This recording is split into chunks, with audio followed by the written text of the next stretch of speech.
Hi, gang. Before we get rolling with today's show, I wanted to encourage you to check out the Civics and Coffee podcast, which recently had me on for an interview about Presidents John and John Quincy Adams. You may remember the show's host, Alicia, from a recent episode of Abridged Presidential Histories when I talked with her about the progressivism of Theodore Roosevelt. Welp, this time I join Alicia's show to talk about why the Adams men were so unpopular in their time and why John Quincy Adams is my favorite of America's early presidents. That's the Civics and Coffee podcast. Go check it out.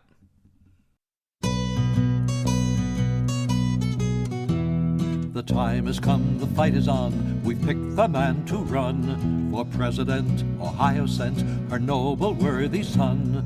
The man we need, the man to lead our strong and mighty craft. Through storm at sea to victory, it's William Howard Taft. Get on a raft with Taft, boys, get on the winning boat. The man worthwhile with a friendly smile will get the honest vote. He'll save the country, sure, boys, from Bryanhurst and Graft. So all join in, we're sure to win. Get on a raft with Taft. Welcome to the Abridged Presidential Histories with Kenny Ryan, Episode 27, William Howard Taft, Big Chief. No president is as thoroughly defined by their relationship with their predecessor as William Howard Taft. Taft won the White House because Theodore Roosevelt wanted him to, and then Taft lost the White House because Theodore Roosevelt wanted him to. During Taft's 4 years in the White House, his once BFF relationship with TR fell apart, splitting the GOP and breaking Taft's heart in the process. But to boil Taft's story down to only his relationship with Roosevelt would be a disservice to Taft. This is a guy who served as civilian governor of the Philippines when they were in revolt. He's the only president to also serve as Chief Justice of the Supreme Court. Taft is much more than his doomed friendship with Roosevelt. Best friends for never.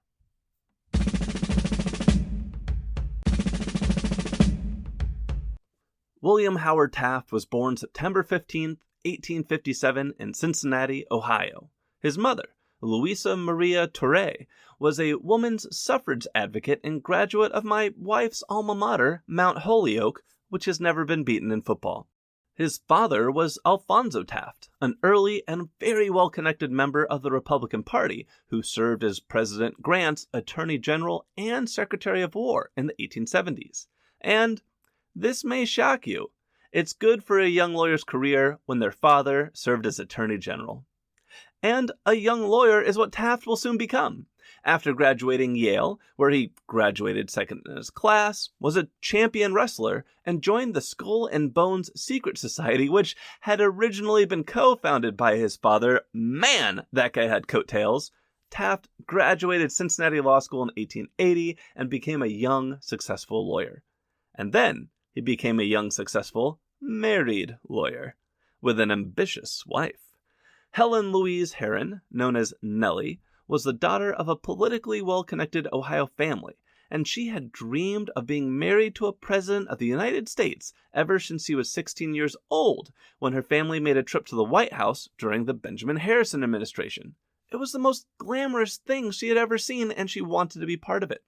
Nellie married Taft on June 19, 1886, and would always push and support Taft's political ambitions, even when he would rather, say, be a judge than a president. This tension between Taft's desire to be a judge and Nellie, his family, and everyone else's desire for him to become a president will be a theme throughout this episode. Taft's intelligence, his affability, his family connections, and his judicial ambition made for a quick, rising career. In 1889, when Taft was a 32-year-old judge in Ohio, he asked the governor of Ohio to recommend him to President Benjamin Harrison for an open role on the Supreme Court, which is either an incredible sign of overconfidence and entitlement, or just a really smart play to put himself on the president's radar. If the latter, it worked brilliantly. Harrison didn't nominate Taft for the nation's highest court, but he did name Taft U.S. Solicitor General, the lawyer who represents the U.S. government in cases before the Supreme Court. At 32! Dude! Over the next 2 years, Taft won 16 of the 18 cases he argued before the Supreme Court, and he developed a practice known as confessing error, which is basically when the U.S. government admits it should not have won a case after new information comes to light. He is very much a lawful good type of guy. This is also around the time he met and befriended Theodore Roosevelt Jr., who was in D.C. as a civil service commissioner at the time. We will get more on Taft and TR later. Lots more. In 1900, Taft, who was by then a federal appellate judge and dean of the Cincinnati Law School, was summoned to the White House by President William McKinley, who wanted to make him a life-changing offer.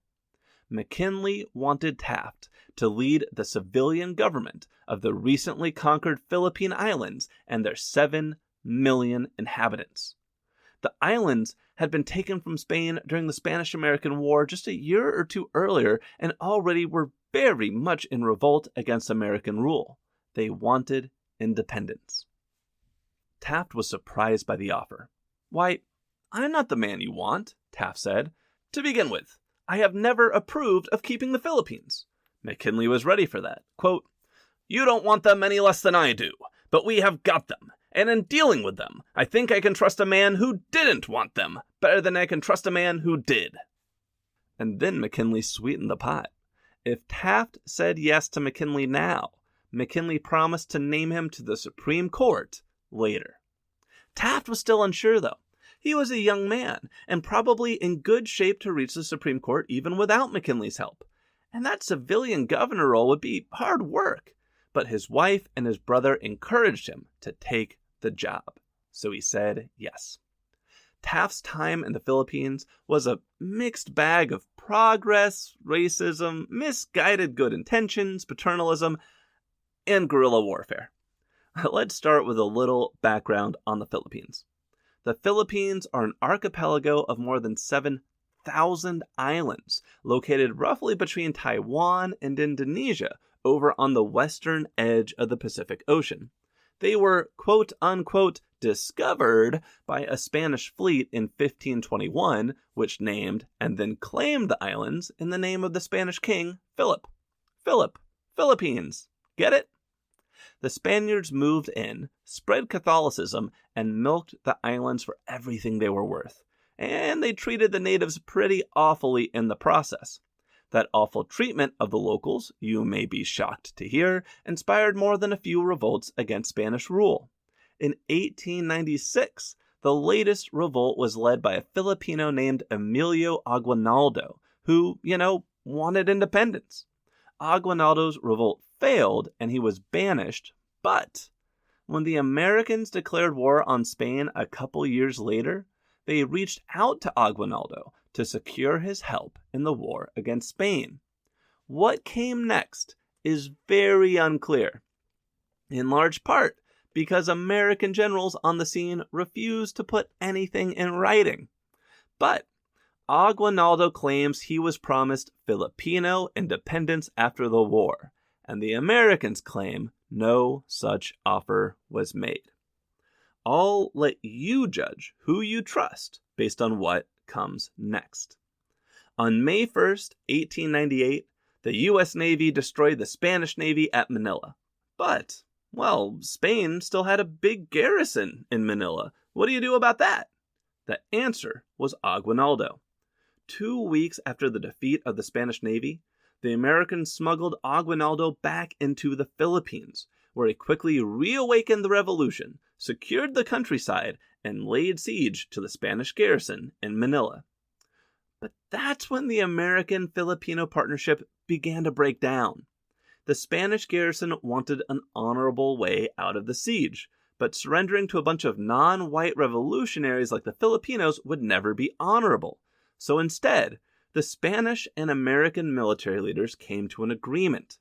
The American army launched a fake assault on the Spanish garrison, where the Americans and Spaniards both fired over each other's heads, but aimed for the hearts of any Filipinos who joined in. The Americans were allowed to capture the capital city, the Filipinos were kept outside, and the Spanish wiped their hands of the Philippines. The archipelago was the Americans' problem now. And Aguinaldo was presented with an unexpected dilemma. The Americans were inside Manila, the Filipinos were being kept outside Manila, and more American soldiers were arriving from overseas. On February 4th, 1899, 3 American soldiers on night patrol outside Manila crossed paths with 4 Filipino soldiers. One of the Americans said, "Halt!" One of the Filipinos said, "Halto!" back. And then the Americans opened fire. When the American generals heard what happened, they made no effort to de-escalate. An immediate attack was ordered along the entire perimeter outside Manila. The surprised Filipino revolutionaries were slaughtered. 3,000 died in a single day. The Philippine-American War was on, and it was a brutal and ugly war. I'm talking torture, burning villages, concentration camps. At one point, an American general ordered his men to shoot anyone over the age of 10 on sight. Hundreds of thousands of Filipinos were killed in this war, and 4,000 American soldiers died. It was not good. Back in the United States, the war was not talked about, or at least if the McKinley administration had its way, it wouldn't be. McKinley's administration did its best to hide the guerrilla war because guerrilla wars are kind of bad for re-election campaigns. The war was over, they declared. Victory parades were held, and Taft's dispatch to the Philippines, where he'd soon replace the military governor as the archipelago's new civilian governor, was a big part of the show. But Taft's arrival in the Philippines was not the mission accomplished banner everyone pretended it was. Aguinaldo was still out there, leading the revolution. American and Filipino soldiers were dying in the thousands and committing horrible atrocities to one another. According to General Arthur MacArthur, whose son Douglas would become famous battling the Japanese armies in the Philippines during World War II, according to Arthur MacArthur, the United States Army controlled only 117 square miles out of a total of 116,000. The civilian transfer of power was, at this point, a bit of a joke. The money and supplies, they still all went to the U.S. Army, which launched a new offensive against Aguinaldo's guerrillas around the time of Taft's arrival. When Taft heard accounts of American soldiers waterboarding prisoners, burning villages, and committing other atrocities, he began pursuing General MacArthur's removal, an effort that succeeded after Aguinaldo's capture on March 23, 1901, but MacArthur's replacement was little better. I hate to say it, but the consensus appears to be that the scorched earth tactics of the Americans eventually worked. To borrow a phrase once said of the Romans, the American army had created a wasteland and called it peace. But even before the resistance had ended, the rebuilding had begun. Taft was paternalistic at best, and a tad racist at worst. He called the Filipinos his, quote, little brown brothers, which, is kind of sweet for the time, but he also wrote, quote, the population of the islands is made up of a vast mass of ignorant, superstitious people, well-intentioned, light-hearted, temperate, somewhat cruel, domestic, and fond of their families, and deeply wedded to the Catholic Church. These people are the greatest liars it has been my fortune to meet. In many respects, nothing but grown-up children. They need the training of 50 or 100 years before they shall even realize what Anglo-Saxon liberty is. It's not a great quote, but he is genuinely trying to help. Taft created healthcare and transportation networks. He established a constitution and a judiciary, and he opened so many schools that his wife Nellie wrote, "Education follows the flag." Taft also did not grant the Filipinos the constitutional rights to trial by their peers, or the right to bear arms. Those were probably the Anglo-Saxon liberties he thought were 50 years away. Taft's biggest contribution, though, might have been his negotiations with the Pope to return a ton of land that had been taken by the church during Spanish rule, and distributing it to tens of thousands of Filipino peasants at low-cost mortgages. In the middle of Taft's stint in the Philippines, the man who sent him there, William McKinley, was slain by an assassin.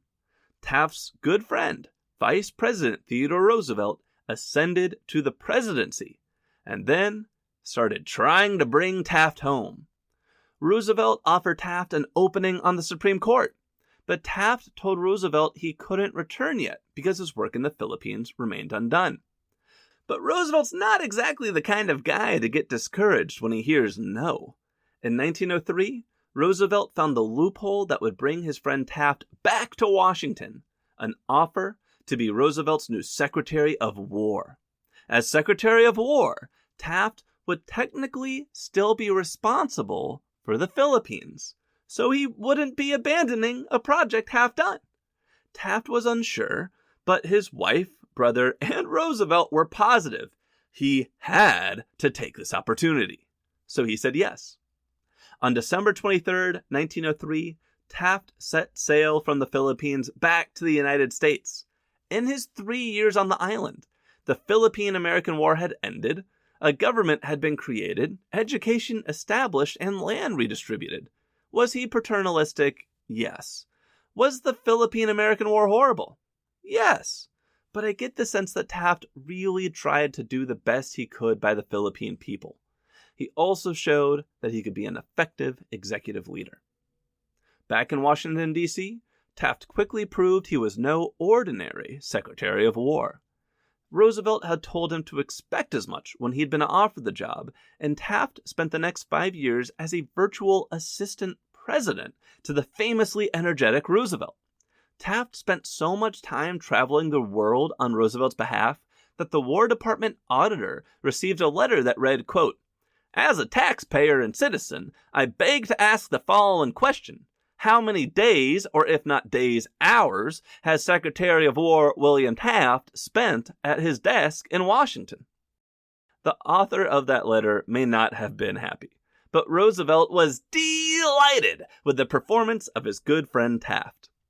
In 1906, Roosevelt, who had already publicly pledged not to seek re-election, summoned Taft and Nellie to the White House where, after dinner, he threw himself into a library chair and said through closed eyes, "I am the 7th son of a 7th daughter, and I have clairvoyant powers." He pointed to Taft. "There is something hanging over his head. I cannot make out what it is. At one time, it looks like the presidency. Then again, it looks like the Chief Justiceship."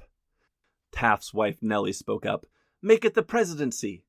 Then Taft had to say, "Make it the Chief Justiceship." Nellie would win first. Roosevelt stuck to his pledge and refused to seek re-election in 1908. Instead, the 50-year-old lame duck president campaigned hard for his good friend, Taft, including securing his Republican nomination. The Democrats, meanwhile, fielded William Jennings Bryan, who was running his third campaign for President of the United States. The 1908 campaign was interesting in that both candidates made heavy use of new audio record technology. Supporters of Taft and Bryan would meet at big parties where they played dueling records of their candidate giving speeches, singing, or telling stories or jokes. It was kind of like a weird DJ rap battle. You might play William Jennings Bryan giving a speech, and then I might override you with Taft singing a song, and then you might counter with Bryan telling a joke, and then I'd hit you with Taft giving a speech. It was bizarre. In the end, Taft clobbered Bryan 321 to 162 in the Electoral College, and 7.7 to 6.4 million in the popular vote. To the delight of his wife Nellie, the Taft presidency had arrived.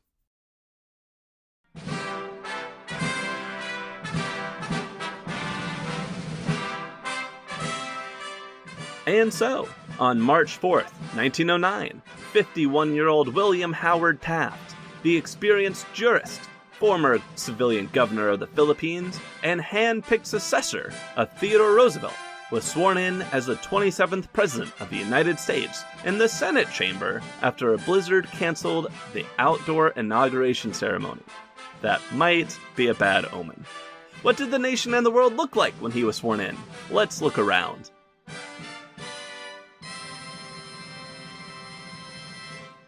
Internationally, the aging Ottoman Empire was falling apart, and it was causing a lot of stress for everyone around it. The Austro-Hungarian Empire outright annexed Bosnia and Herzegovina from the Ottomans in 1908, an event known as the Bosnian Crisis. This ticked off a lot of Austria's neighbors and will contribute to everyone being all too happy to declare war on each other in 1914. Domestically, the progressive movement was on the rise in the United States.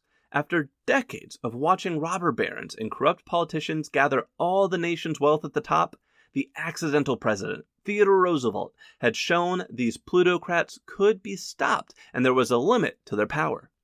Democratically elected candidates were using the power of the government to break up monopolies that were price-gouging consumers. They introduced safety standards into food the Americans ate so it wouldn't kill them, and they preserved environmental wonders so they couldn't be exploited and polluted by corporate interests. The Republican progressives had a clear path to reshaping the country, so long as they could avoid tripping over themselves. Unfortunately, that's exactly what they did. President Taft continued Roosevelt's progressive agenda in a lot of big ways. He got the ball rolling on modern progressive income tax system, and he set aside more land for conservation than TR had done, and he opened more antitrust lawsuits than TR had done. But a personality spat between members of his administration spilled out into the open and turned his best friend and predecessor, Theodore Roosevelt, against him, splitting the Republican Party in two and opening the door to the first Democrat in the White House since 1896. The trouble started almost immediately after Taft took office, when he decided to take on tax reform. At that point in U.S. history, the government was still funded solely by tariffs on international trade. This was bad for two reasons. One, it was very regressive. Tariffs made everyday goods cost more, and the brunt of this fell on everyday Americans, who were paying inflated prices for food, clothes, and other goods. Two, it was hurting America's ability to sell stuff abroad. In 1909, the average tariff between U.S. and Europe was 24%, and the average tariff between European countries was 10%. So if you're in Europe, it's going to be much cheaper to buy stuff from Germany, France, and England than from the United States, which is bad for American business. But here's the thing. If you lower the tariff, you need to make up the lost government revenue somewhere else. You can cut spending, but, someone has to pay for the Army, Navy, building the Panama Canal, etc., so you need to find new income. That's where Taft and the progressives latched onto the idea of a progressive income tax. The idea was you could pass a tax that only affected the wealthiest Americans, those plutocrats who had multiple houses, servants, the works, while reducing the burden on Americans struggling to get by. If the question is, can that rich person afford their fourth yacht versus can 1,000 hungry Americans afford food for their kids? Who cares if that rich person can't afford their fourth yacht? Let's tax them so the children can eat. The challenge to this was the Supreme Court. The first American income tax was passed by Abraham Lincoln during the Civil War to help pay for the war. Higher earners paid a higher percent of their incomes, and lower earners didn't pay anything at all. But this was repealed during Reconstruction in 1872. In 1894, Democratic President Grover Cleveland tried to get an income tax on the books again, but the Supreme Court struck it down as unconstitutional. So, for Taft and the progressives to get an income tax now, they would need a constitutional amendment, a bill that passed the House, the Senate, and was then ratified by 3/4 of state legislatures, A huge lift. That's very hard to do, which is why we've only passed 27 constitutional amendments in 230 years. So, Taft called a special session of Congress to lower the tariff and begin the process to amend the Constitution. But then, his affable, easygoing nature got the best of him. The trouble is Taft called the session, stated his goals on lowering the tariff and getting that amendment, and then he became totally uninvolved. And when I say totally, I mean totally. He didn't campaign for it. He didn't pressure members of Congress. He stayed away. Coming on the heels of the highly energetic Roosevelt, who you just know would have been out there working the press and talking Congress's ears off, this lack of effort made it look like Taft didn't care, and rumors began to spread that he was secretly in the pocket of big business. But that's not the case. Taft, the old jurist, simply had a very old school view of the separation of powers between the government's branches.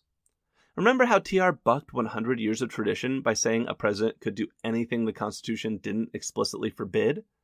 Taft was simply going back to the norm and saying, that's not how it works. The president can only do what the Constitution expressly allows the president to do. In this case, the Constitution said the president could call a special session of Congress, but it didn't say the president could lobby Congress or shape legislation.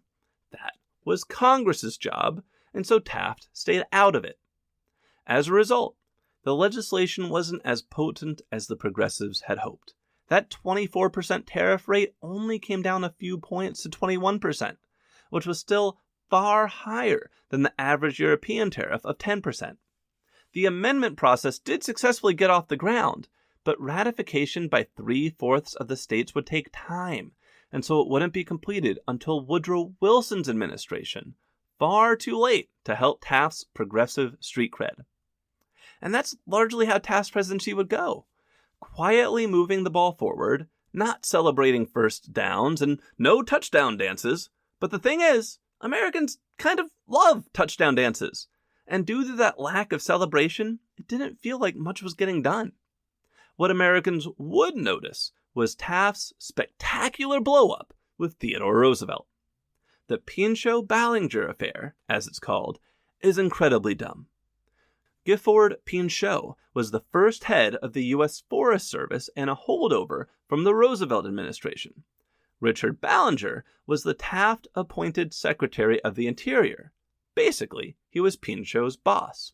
When Ballinger came in and made some decisions that Pinchot didn't like, Pinchot ran to the press, accused Ballinger, a former corporate lawyer, of being in the pocket of big business, and accused Taft of corruption, saying Taft was making decisions about forest land that benefited the businesses that had contributed to his campaign.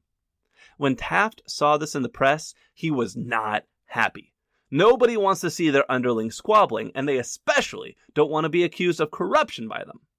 After a congressional inquiry found Taft and Ballinger innocent of Pinchot's accusations, Taft felt he had no choice but to fire Pinchot, who really does come off as a guy who just didn't know how to handle not getting his way. Unfortunately for Taft, it didn't end there. Pinchot, once fired, ran to Teddy Roosevelt, the man who had first appointed him. Pinchot gave Teddy a very incomplete and favorably edited retelling of the affair, and TR began to think that maybe Taft was in the pocket of big business. Taft began to think that maybe he had made a mistake by promoting Taft as his heir. And by February 12th, 1912, Roosevelt decided that, by God, he must run for re-election to save the country from that bumbling fool Taft, who was ruining Roosevelt's legacy with his weak leadership. Now, normally, I cover presidential campaigns in my episodes about the winners.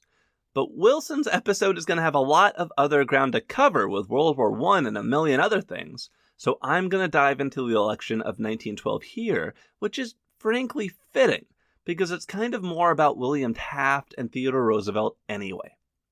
When TR ran for president in 1912, he ran as an even more bombastic and extreme version of the guy we covered in our previous episodes.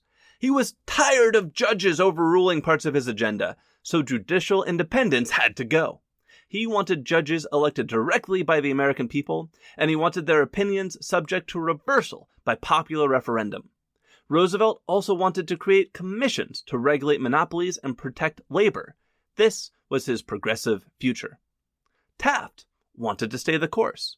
The current plan, which used to be Roosevelt's plan, of using existing antitrust law to erode corporate power in the courts, was good enough. Infringing on the independence of the judiciary and creating commissions with new power to regulate business was equivalent to throwing the Constitution into the paper shredder, and Taft warned the American people that once you start tearing that Constitution up, you really have no idea where things could go. Outside the Republican Party, Democrat Woodrow Wilson, who we will come to know better down the road, wanted to banish monopolies and expand small business access to credit to level the commercial playing field. He also called for the speedy reduction of tariffs, something TR had never tried and Taft had kind of come up short in, as mentioned earlier. And because this is possibly the most progressive election of all time, there was also a third party, or is it fourth party at this point, socialist in the race, Eugene Debs, who we first met as a labor organizer during the Great Pullman Strike of 1894. Debs was carrying the socialist banner and calling for the nationalization of transportation and communication networks, banks, and food productions, so that these sectors could be run with the goal of what's best for the people, which is, cheaper prices and better service, instead of everything operating in pursuit of the goal, what makes the most money for stockholders and board members, which is typically higher prices and lower employee wages. Keep in mind, this is also before the communist revolution in Russia, so there are no communist or socialist nations out there yet, just socialist ideas among the world's lower classes. So, those are the four candidates. And it will be four candidates, because this is the first presidential election with primaries in the states. Not all the states, just 13 of them. But for the first time, candidates had a chance to campaign for the votes of the people before the national conventions. And, wouldn't you know it, the charismatic Roosevelt beat Taft in most of those Republican primaries. But, wouldn't you know it, party leaders at the convention were more loyal to the current president, Taft, than the former president, Roosevelt, so they rewarded a bunch of the contested delegates to Taft and sunk TR's nomination, even though he probably should have won. It might not surprise you that TR did not take that lying down. Roosevelt bolted the Republican Party and showed up at the Progressive Party convention, which, this may surprise a modern audience, was actually the most overtly religious party of the day. In a convention hall that was singing hymns and praising God, Roosevelt declared, "We stand at Armageddon and we battle for the Lord." Yeah, it was really feisty stuff. The 1912 campaign played out dramatically on the campaign trail and in the newspapers. In the press, it was fascinating. Each candidate would take turns producing and spitting out well-thought editorials arguing why their positions would perform better than the platforms of their opponents. For any of you who are policy wonks, this battle in the press was totally the election for you. On the campaign trail, though, well, Roosevelt slung insults at Taft with gusto, calling him a puzzlewit, fathead, and honeyfuggler. Taft, for his part, tried to meet venom with venom, but it just wasn't in his nature. Instead, Taft could be found weeping in his car, lamenting, "Roosevelt was my closest friend." It's really, really sad. On the eve of the election, American historian Henry Adams, the grandson of President John Quincy Adams and the great-grandson of founding father John Adams, wrote, "I do not know whether Taft or the Titanic is likely to be the furthest reaching disaster." Ouch. But also, this is not going to be pretty. On November 5th, 1912, Election Day, Taft won the smallest percent of the vote received by an incumbent president ever. And Roosevelt won the greatest percent of the vote by a third-party candidate ever. But all they really managed to do was split the Republican Party and open the way for Wilson to the White House. Woodrow Wilson won the 1912 election with 6.3 million votes, followed by Progressive Party candidate Theodore Roosevelt with 4.1 million, Taft and the GOP with 3.5 million, and Eugene Debs and the Socialists with 900,000. And the Electoral College, it was a shellacking. 435 electoral votes for Wilson, 88 for Roosevelt, 8 for Taft, and 0 for Debs. The first great Republican progressive moment was over. Okay, so how had America changed during the 4 years of the Taft administration? Well, 2 new states had been added, New Mexico and Arizona, in 1912, bringing the total number of states to 48, which means the entire lower 48 states are states now. This also marks the end of adding new states for quite a while. We won't turn Alaska and Hawaii into states until 1959. Closer to home, Taft's wife Nellie, happy to become the first lady she had so long dreamed of becoming, left a permanent stamp on Washington, D.C. when she played a leading role in planting the capital's famous cherry blossom trees, gifted by Japan in 1912. A brilliant bit of so-called landscape diplomacy. Thanks for the trees, Nellie. Internationally, the old Ottoman Empire continued to fall apart, with Italy grabbing Libya in 1911, and Mexico, right across the border, collapsed into revolution in 1910. I don't often plug other podcasts on here, but if you want to learn more about the Mexican Revolution, I highly recommend Season 9 of the Revolutions podcast. It is a crazy story, compellingly told, and it is my single favorite season of podcasting anywhere. That's the Mexican Revolution, Season 9 of the Revolutions podcast by Mike Duncan. Check it out. The election in 1912 was definitely a low point for Taft. Dragged through the mud and abandoned by his best friend, it might not have looked like there was much of a political future left. But, well, passions cool with time.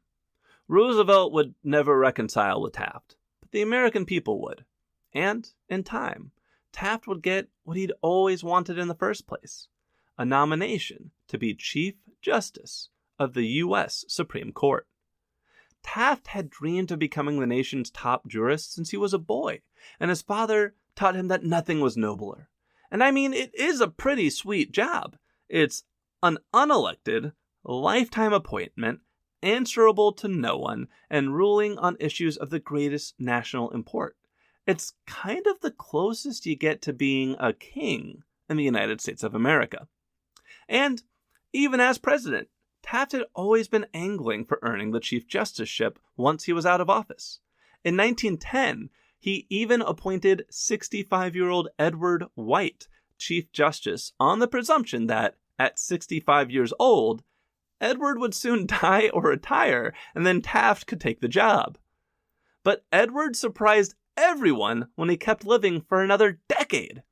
In 1921, Edward finally died, and Taft knew that his last best chance of earning the Chief Justiceship was at hand. While the wait had been longer than anticipated, it might have been perfect timing. By 1921, Woodrow Wilson was finally out of office, and a fellow Republican, Warren G. Harding, was president. Harding played coy for a moment, but who was he kidding? Everybody knew Taft would be great in the role. Taft was nominated and confirmed by the Senate on the same day, imagine that, June 30th, 1921. The Senate's vote was 61-4, with 3 progressive Republicans and 1 Southern Democrat voting against him. As Chief Justice, Taft set his sights on making reforms to the Supreme Court, and he succeeded in leaving 2 legacies behind: increased judicial independence and a shiny new courthouse. The increased judicial independence basically boils down to a change in how many cases and which ones the court heard. Before Taft's reforms, the court heard 500 cases in a single year. After Taft's reform, it heard fewer than 200 cases a year. By being choosier in what cases it heard, Taft allowed the court to spend more time deliberating the truly momentous cases, and increasing the stature of the court at the same time. As a jurist, Taft's opinions ran the gamut from good to ho-hum to regrettable. He upheld a Mississippi law that segregated schools, which is pretty bad. And he also upheld the power of Congress to regulate meatpacking and shipping, which is pretty good. He pretty squarely fit in that early 20th century mold of racist, progressive white dudes. He also wrote the strongest opinion out there that Congress can't restrict a president's power to fire presidential appointees, which you may remember was the constitutional question at the center of Andrew Johnson's impeachment trial way back in 1868. So, fairly ho-hum. As for the new courthouse, well, this one kind of surprised me. But when Taft became Chief Justice in 1921, the court was still meeting in an uncomfortable, old, stuffy Senate chamber in the Capitol basement, which, is not exactly the majestic image we picture when we think of the Supreme Court. And, well, Taft fixed that. Taft is the reason we have a big, fancy Supreme Court building today. His lobbying won passage of a bill to build the new courthouse in 1929. Construction began in 1932, and the Supreme Court building, sometimes known as the Marble Palace, opened in 1935. But Taft didn't live to see it. In 1930, Taft's health began to decline, and he retired from the bench. 1 month later, March 8, 1930, Taft died from complications of heart disease and high blood pressure. He is now one of only 2 presidents buried at Arlington National Cemetery, the other being John F. Kennedy. The 10 years Taft spent on the Supreme Court were the happiest days of his life. So, if you're going to remember 3 things about Taft, I would suggest, first, he was the first civilian governor of the Philippines at the end of the Philippine-American War. 2, his doomed political bromance with Teddy Roosevelt put Taft in the White House and then kicked him out of it. And 3, Taft's 10-year career as Chief Justice of the Supreme Court, where he won funding for the modern Supreme Court building we know today, and got the court out of the Senate basement in the process. And as for what lessons we can learn from Taft, I think I'll go with this. Americans love touchdown dances. We like to celebrate success. It's part of the human condition. We want to be happy and recognize progress. When you celebrate a win, it helps communicate how valuable that win was. Taft did not do these things. If Taft had done more to celebrate, recognize, and be involved in his administration's progressive gains, it may well have helped prevent the fracture of his party in 1912. So, don't fear the touchdown dance, embrace the touchdown dance, and shower recognition on your team for their hard work and support.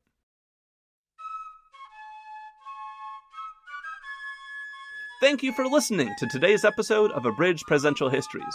If you enjoyed it, please subscribe, leave a 5-star review on your podcast listening platform of choice, and tell your friends about the show. You can also follow the show on Facebook at Abridged Presidential Histories or on Twitter at APH Podcast. If you'd like to support the show, you can look it up on Patreon or go directly to www.patreon.com/abridgedpresidentialhistories. It helps me buy books and pay to host the show. The music from today's podcast is a public domain recording of the United States Army Old Guard Fife and Drum Corps. The intro music was a recording of Oscar Branch from Smithsonian Folkway Records. The primary biography for today's episode was William Howard Taft by Jeffrey Rosen. In our next episode, we will take a closer look at the rise of Taft with Notre Dame professor emeritus Perry Arnold. We'll discuss Taft's time in the Philippines, the influence of his wife and family, and whether his administration marks the end of the Republican progressive movement. That's next time on Abridged Presidential Histories.